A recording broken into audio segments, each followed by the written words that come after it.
We've got the results of the first special election of 2024, and it was a huge loss for Republicans. In New York's 3rd Congressional District, Democrat Tom Suozzi defeated Republican Mazi Pilip by nearly 8 points. Suozzi will now replace the expelled, criminally indicted former Congressman George Santos, bringing Republicans' already tight majority in the House down to just 6 seats. Now, you might think, the day after, that the party would be wondering where they went wrong after such a crushing loss in what was supposed to be a neck-and-neck tight race. George Santos won this same district by nearly 8 points just over a year ago. Instead, Republicans are defiant in their defeat. The chair of the New York Republican Party, Ed Cox, released a statement saying, in part, quote, Republicans will win this seat in November when the campaign resets to focus on Joe Biden and Democrats' disastrous open borders, soft on crime policies, rather than the specific circumstances that brought about this election. And I got to say, to me, this statement perfectly defines the difference between the two major parties. Republicans approach each election with a kind of unbridled, undeserved confidence. They believe the voters are with them. They think they represent real Americans and therefore the real majority of the country. According to Republicans, Democrats are the party of the out-of-touch elite, the freaks, minorities. So Republicans should not have to think about whether their message is working or whether they are running good candidates. It is simply their destiny. It is their fate to be voted into power. But of course, what we keep seeing over and over in 2020, 2022, and now 2024 is that the majority of Americans do not like the candidates Republicans are running or the messages they are pushing. And the party refuses to learn that lesson. In election after election, they run unlikable candidates on ridiculous issues, and they lose.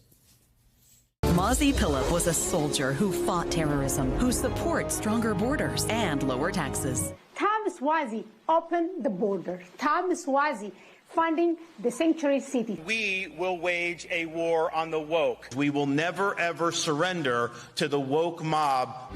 I'm Dave White, and I'll never let CRT be taught in our classrooms. There's nothing racist about stopping critical race theory. We got to get this transgender ideology out of our schools. My senior year, I was forced to compete against a biological male. That's unfair and wrong. Which one of you's from the New York Times? You know there's only 2 genders, right? Every one of those candidates lost. But the Republican Party didn't learn from Kari Lake and trans swimmers or Josh Mandel and CRT or Ron DeSantis and the war on woke. They won't learn from Mazi Pilip and crime in the border either. Imagine, though, for a moment, if the shoe were on the other foot. I mean, it was totally possible, right, that we wake up this morning and the Democrat had lost this race in New York. And just imagine the amount of second guessing that would be circulating in the party, in progressive and center-left circles, in the mainstream press, on the op-ed pages of the New York Times. It would be constant because the Democratic Party and the larger coalition is in a near constant state of anxiety. They're always worried that their coalition will crack, that they will lose the support of real Americans. I think part of that is because the party apparatus is, in fact, dominated by college-educated people living in big metro areas, big cities, who make up a disproportionate number of campaign, political staffers, actual elected officials, and the media. And especially since 2016, that group of folks really does fear they're missing something key about what voters not in those circles think. Now, that fear that they're missing something can be pretty neurotic and debilitating. It's the source of hundreds of diner safari pieces we've all read. But I will say this, I think it's also an important, helpful effect.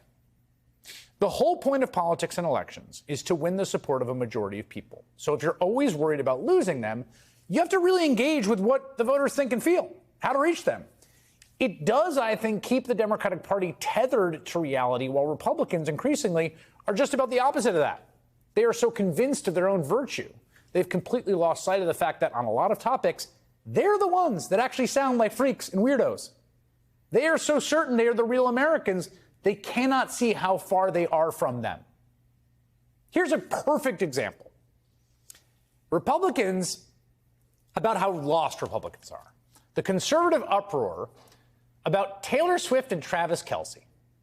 Somehow Republicans are threatened by the image of the towering, square-jawed, conventionally handsome star athlete kissing his blonde, red-lipped, conventionally attractive pop star girlfriend. He's from Ohio, plays for Kansas City. She got her start in Nashville with country music.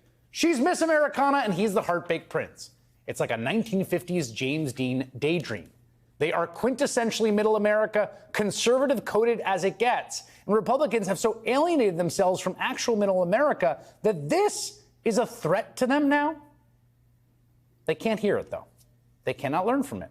They cannot course correct. They keep attacking America's prom king and queen. They plan to run Mazi Pilip again in New York's 3rd District in November, and she'll run on the same issues. And they still support Donald Trump.